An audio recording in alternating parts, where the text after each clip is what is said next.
It's the Kick and Snare Podcast. Let's count it off.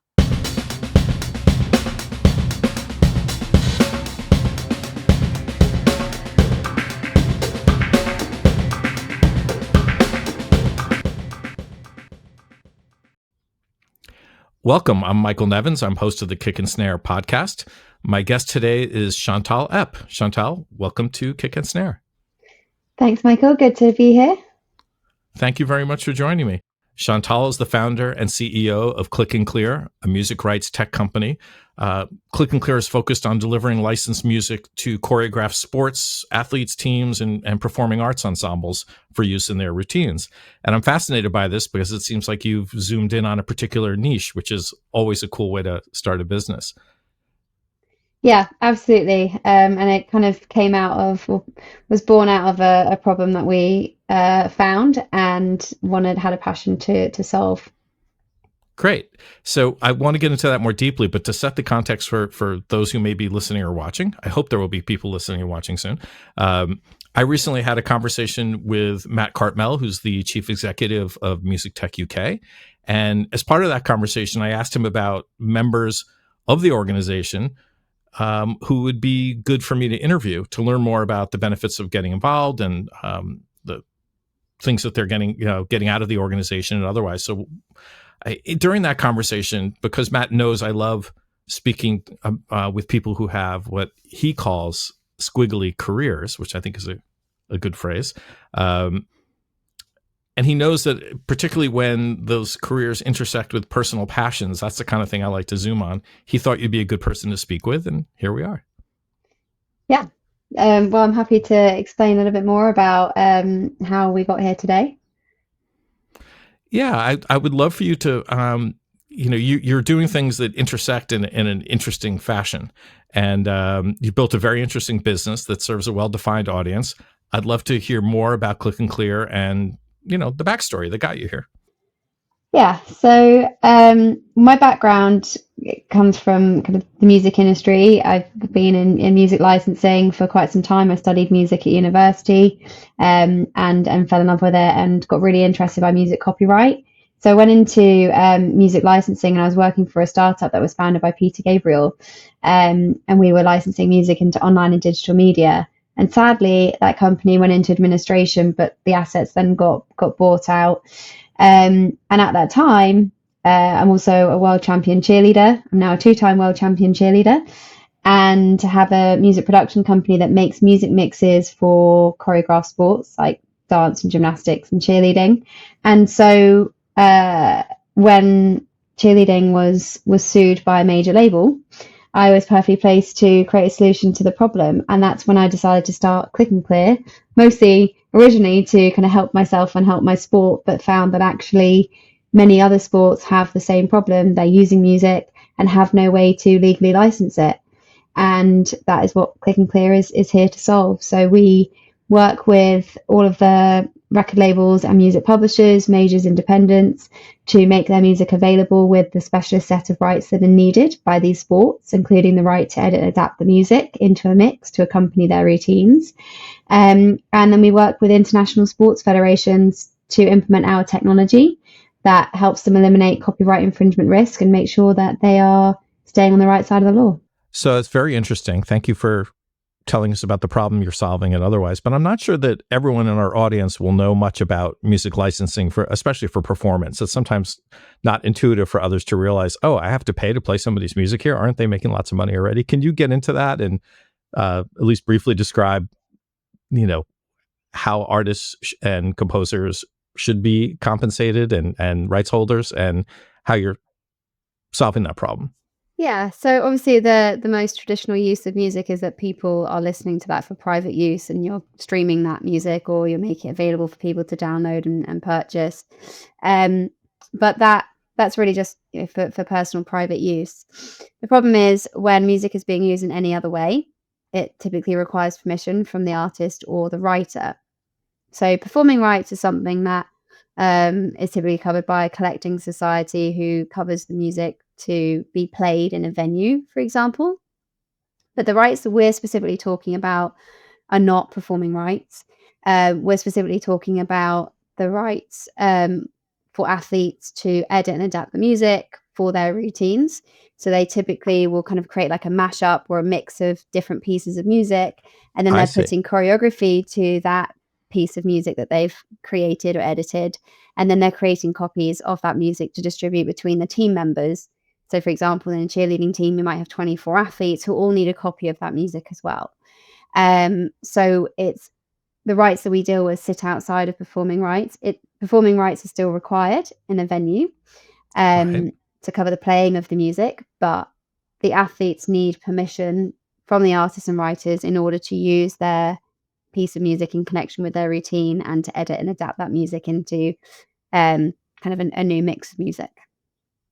Understood. That's very helpful. Thank you for that. So I imagine, because I needed to be educated on this as well, what role does education play in the business? Clearly, you have a service that solves a problem. Some people may not be aware that they have this problem. Am I right?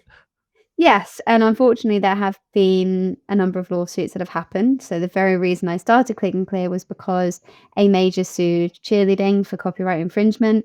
Figure skating have also suffered issues. Almost every single sport that we work with has either received a cease and desist letter or has gone through some massive lawsuit. And it's becoming increasingly more common because it's easier for people to find that this is happening. Before it used to happen behind closed doors in a venue, and unless you were one of the spectators in that venue, you didn't know what was happening. But now these sports are getting coverage on TV, they're getting coverage online, and it's highlighting the issue. So yeah, we're very much solving that problem with the music industry and kind of connecting the dots between music and sport to ensure that people can be compliant. And we do a lot of education around that. We partner with the international sports federations, provide educational material. We do webinars and just help people understand, hey, there is a risk here. There have been problems that have happened, and it's actually really easy to solve now because we have a streamlined solution for you to do just that. Got it. So you mentioned that you're a world champion cheerleader, which is very cool. And I understand that if you ever told me I'd be speaking with a world champion cheerleader, I would have said, "Get out of here," and that's my ignorance more than anything else, that such a thing exists, or that such people exist, I should say. So I understand you're just back from the cheerleading world championships, and that congratulations are in order. So congrats. Thank you. Thank you. Do you mind telling me more about that? Yes. So, well, I first competed at the World Championships in 2017, and that was on the very first ever Team England adaptive cheerleading team, which is inclusive disabled and non-disabled athletes working together. My partner, he actually created those divisions, and he did a showcase in 2016 and had it as an official division in 2017. And then him and I became a stunt duo. We traveled all around the world to help grow disability inclusive cheerleading. We got it into, I think, about 18 different countries. And then the pandemic happened, so things slowed down a little bit. I took a little bit of a break from cheerleading to start a family and focus more on ClicknClear. And last year, after, I go to the World Championships every year, and last year, decided that I wanted to try out for the team for this season. So I did, and I made it on and went and competed at the World Championships, and we won again. So I'm now a two-time. And we won again. Yeah. That's fantastic. Two-time World Champion cheerleader now, which is nice. But yeah, it's been really great to see these divisions growing and to be a part of the history of it. That's fantastic. And, it would be fantastic even if it didn't have sort of a bigger picture behind it in terms of, enabling people to participate who might not be able to, otherwise the inclusivity. I love the fact that this isn't just a team of differently abled people doing their thing with other differently abled people. There's a mixture of people who may have challenges and those who don't, operating together as partners. I think that's a very, very cool thing.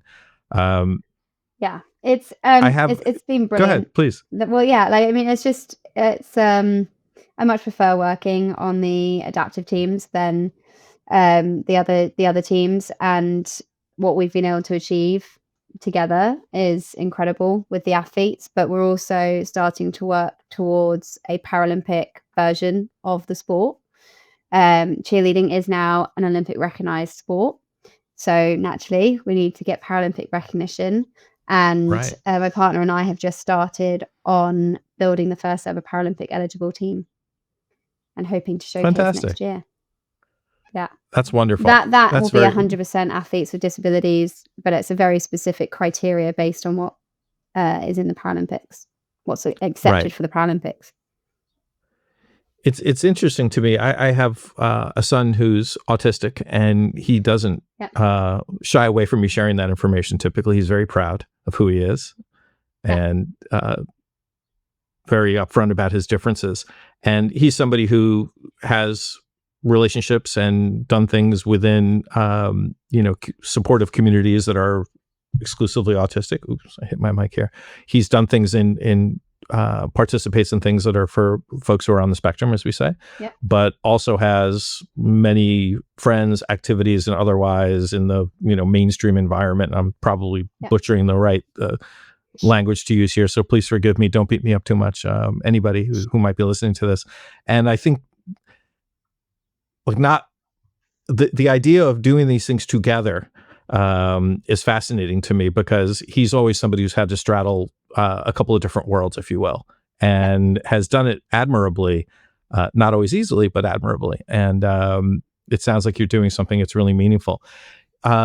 I understand you're also a trustee in the Paracheer International organization. Can you tell us more about that? Tell us, I'd love to understand the mission and what needs to happen in cheerleading and otherwise for the sport to be more inclusive.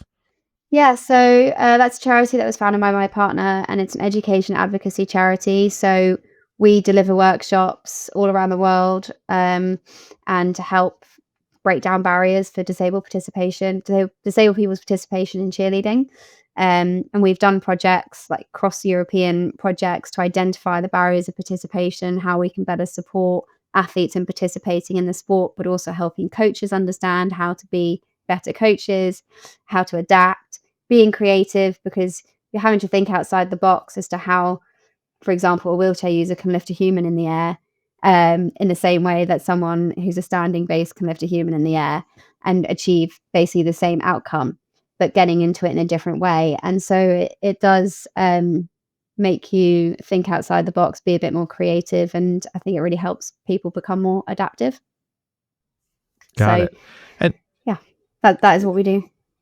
That's very cool stuff. And I imagine, some differently abled people aren't in wheelchairs. They may have, some people object to the phrase disability, so I don't know how to do it without saying it. We use disability as a phrase. Okay, fair enough. So some people don't have visible disabilities. And are they also participating, and does that create different types of challenges in advocating for them? Yes. So you can, for the disability inclusive cheerleading, where it's disabled and non-disabled athletes working together, then it's literally any type of disability. It can be someone who has an intellectual impairment. It can be someone with a physical impairment, be that visually impaired, hearing impaired, limb different. A wheelchair user could have a pain condition like fibromyalgia, anything. Right. Kind of falls under that spectrum. And then you've got the Paralympic side, which is a bit more restrictive because they specifically require a certain type of disability. And I see. With that one, it's going to be really interesting because you have to have 100% of athletes who are disabled that meet that criteria. And so how we're going to go through a bit of a learning over this next year as to how we can create the same sort of cheerleading with people who have such a wide, different range of disabilities that actually might conflict with each other. Right.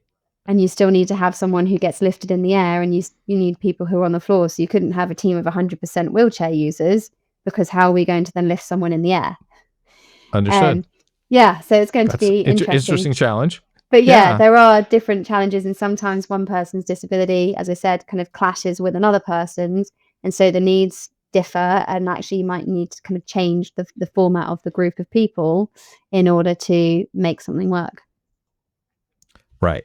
So this may be a whole topic of conversation that we may not have time for, but I'm as somebody who's tries to be sensitive to inclusion and being accommodating to those who need it when they need it, but also sensitive to not wanting to stigmatize or other people who are disabled in some fashion. How can lay people like me be more inclusive and accommodating without stigmatizing people, without making them uncomfortable? Can you speak to that topic at all? Yeah, I think it's being open and honest. If you're not sure how someone wants to be talked to, then ask them, hey, this is the terminology that I'm currently using. Is this the terminology that you prefer to use? I think it's also about not making assumptions as to what somebody needs. And again, just Right. asking, hey, is there anything that you want me to assist you with? Do you need help with anything? It's asking people the question as to what they need rather than making those assumptions. And Right. yeah, I mean, it's inclusion in society. That's really what we ultimately need more of. And it's just about caring about people, just being a decent human being. And you're not in this for just yourself. We're in this together. We're all humans at the end of the day. And how can we best support each other? Sure. Yeah. Thank you for sharing that. I have noted my son has asked me to not say he has autism, but that he is autistic. Yeah. Because the phrase has autism makes it sound like it's a disease or something to Yeah. be cured. Yeah. And I think it's for some people probably a subtle difference, but an incredibly meaningful difference for him. Yes. And I've adopted that. I sometimes blow it. I'm still messing up on they and them sometimes and gendering people when I shouldn't and all that kind of stuff I'm trying to get better at. But it's fascinating to see it through his eyes and also understand even within the autism community, there are those who look at these same things very differently. So it really comes down to the individual at the end of the day. Exactly. Like there are some disabled people I know who don't refer to them as disabled. Like they just don't acknowledge that they have a disability. And then there are some people who really own it and are like, yes, I am this person. I am disabled. I do this. I do that. I'm part of these groups of people. So as you say, Right. it really does depend on the person that you're speaking to and what really connects with them. Yeah. I guess also one other factor is in the US, at least, disabled is a protected class essentially. Yes. And so legally. And so from that perspective, you may not consider yourself, one may not consider themselves disabled, but being able to classify technically as disabled may be very important in terms of ensuring accommodations in the workplace or the school or otherwise. So it's challenging, and language matters, I realize, and in different contexts, it matters in different ways. And it changes over time. Like I've just come back from America a few years ago. The like Blue Badge Bay or the disabled bay parking, or basically accessible parking, whatever you want to call it. It's a different word every time. But the accessible parking outside of ESPN used to be called handicap parking, which isn't really a term that people like these days, and I don't use. And then it was accessible parking. And now this year it's medical parking. Well, it shows at least they're trying to keep up, right? I guess that's a good thing. So anyway, it just language, it depends on who you're talking to. Everyone's a different thing, but I just being aware of that, and I guess sensitive if people aren't so keen on the terms that you're using. Understood. So let's talk a little bit about Music Tech UK. Can your members as a company, and I'd love for you to help us understand more about your participation and what you value about the membership. Yeah, so we've been a member for over a year now. I think we were one of the starting members or founding members. I'm not sure what it was called. And I've really enjoyed it, being part of the community, meeting other founders. We have a WhatsApp group where we can connect with each other and talk about things that people need or want or have problems in, kind of help each other. And they're also I think it's almost every week, where there's some sort of talk or panel about something, which has been really cool. They have access to a hot desking space, which is really useful.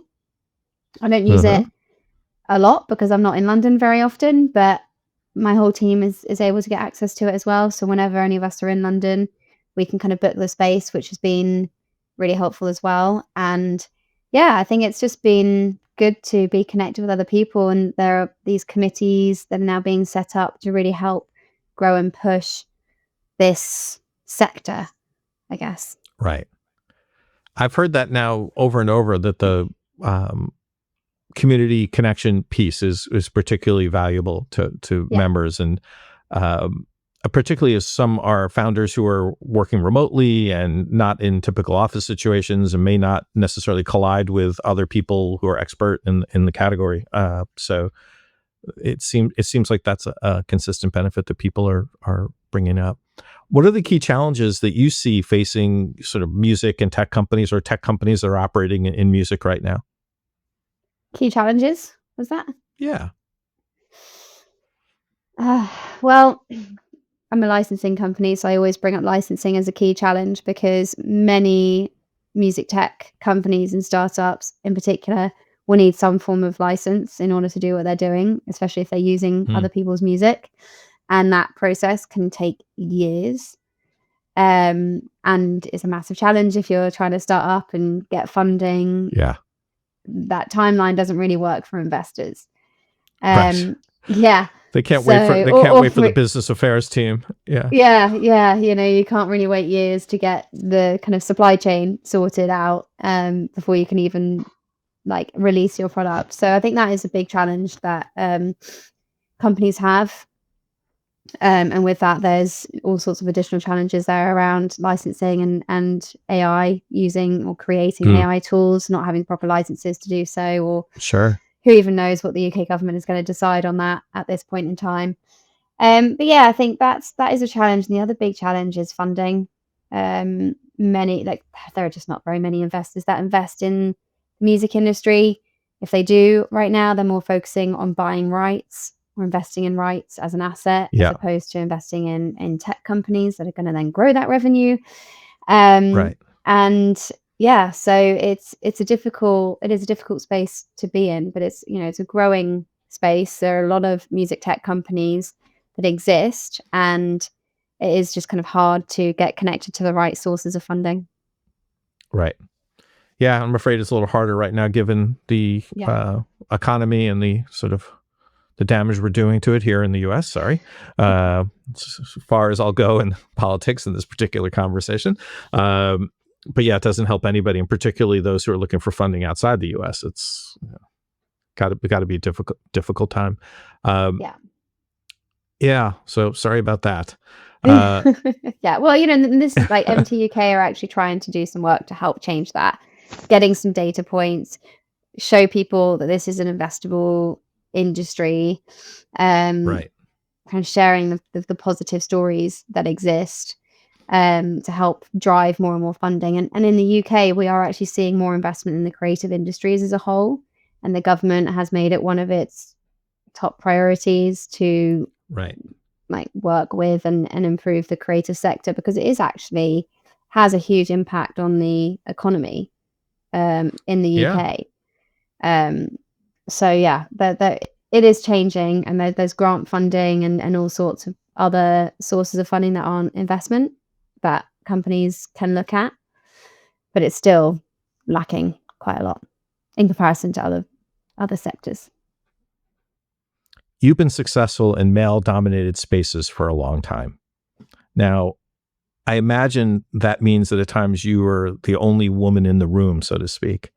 Yep. Can you speak to what that is like, what it was like, and do you have any advice for men in terms of how we can be better allies, or women for that matter? How can we make it better, easier? Better and easier, I think says that it. is a difficult question to answer. I I don't think there Take is, your time. necessarily if a number of things, but yeah, I mean, I grew up with two brothers, and yeah, throughout I at school, early stage school, I was one of five girls in the class, so all the rest were boys. Um, I see. I did then go to an all girl school, but I actually didn't like it, like kind of my later stage school, but I actually didn't like it because I preferred hanging around the guys, and I think that was probably because of my earlier upbringing, being more around the guys, and so I've always felt like I've always gotten on with guys, actually more so than women. Um, so going into a male dominated space didn't bother me or scare me or anything like that. Uh, I did become very aware, though, in the early stages of being in the music industry, that I was often the only woman in the room. Mm.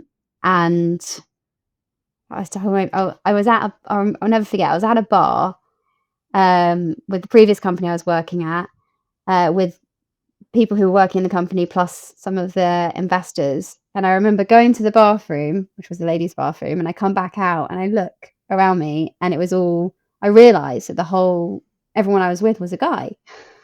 Right. And there was like 12 of us. And I think that was probably the first time I really became aware of it in Mm. industry, was at that point. And yeah, I mean, since then, I then started my own company. My first five investors were all guys called Dave. Dave number one, brought on board Dave number two and Dave number three, and then I met Dave number four, who invested and brought in Dave number five. And before you know it, I have this whole group of male Dave investors, plus did broaden it a little bit Right. beyond that, but it took me 5 years to get female investors. Hmm. I did. My first employee then was a woman, and then another guy, and still we actually have a female minority in the company, because that's just how it's happened. We're hiring people in Right. tech, and you do as much as you can to hire diversely, and we've done actually a really good job of being diverse in disability, gender, sexuality, race. But we're a small team. There's only so much you can do with the numbers that you've Yeah. got. Yeah. And yeah, so I think it's, in terms of making it better, it's being aware to be. I think more can happen when allies are involved, because you can have what we call in-group conversations rather than out-of-group conversations. As a woman talking to a group of men, it's a lot harder for what I'm talking about to resonate, because they almost don't believe it. Whereas if another guy goes up to this group of men and says, "Hey, I've just seen this and experienced that, and I think we should do this," they're much more open Mm. to hearing that and understanding that and believing that that is true. I can't tell you how many times when I've shared a story and the guy I've told is like, "Nah, that's not true. That can't be. It doesn't work like that." Literally my Mm. experience. You asked for my experience. I told you my experience. And now you're telling me my experience isn't true. That, I think, is one of the Mad. problems. So, like, if you're hearing a story and someone is telling you, "Hey, there's a problem here," believe them, be open, and see what you can do to make that change. Yeah, I think that's how you can be better. Okay. I appreciate that. We all need to get better. Yeah. I've been in business a long time, and things are very different than they were when I first started, for the better, for sure. Good. But it's been a learning process along the way, and I'm sure I've made mistakes that I will forever regret. Everyone makes Anybody mistakes. listening, don't feel compelled to call them out. but yeah, everyone makes mistakes, and it's about learning from that.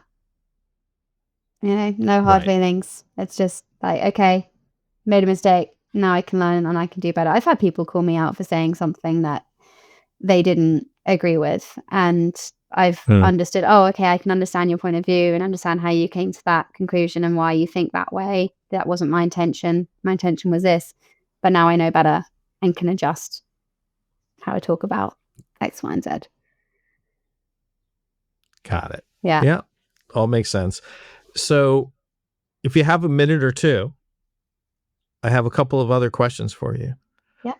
So you came to music through not necessarily your being passionate about music, but part of what you do is been tied to music now for a while. Is music something that is a part of your day-to-day life? Do you like to see live music? Are you a musician? I'm curious about that part of your life. So music has actually been with me since I was a child. I think I started learning piano when I was 4. My cousin was a country musician in Canada, and I always wanted to work in the music Really? industry. I love music. Music helped me go through my parents' divorce. Very much a pianist and a singer, but I also did violin. I taught myself guitar. In more recent years, I picked up the ukulele. A lot of my family on my dad's side are quite musical, so I was Right. quite involved and really enjoying it. I did musical theatre for a while as well, which I really loved. But I think as I then went to university and did my degree in music, and then started building out my career, I felt like I had less and less time to go and do the things I enjoyed with music. I occasionally will go out to a live show, but it's not very often because either 1, I don't have time, or 2, I don't have the money. So I don't do that as much, but I do really enjoy listening to music. And when I do exercise in particular, that's usually when I listen to music, exercise, or when I'm driving. I listen to music. That keeps me motivated and keeps me awake when I'm driving. I love singing to Whitney Houston and some of those classic, nice, divas. But yeah, that's music has been quite ingrained in my life. And when I then found cheerleading and fell in love with cheerleading and was able to merge the two together, I kind of changed my career path.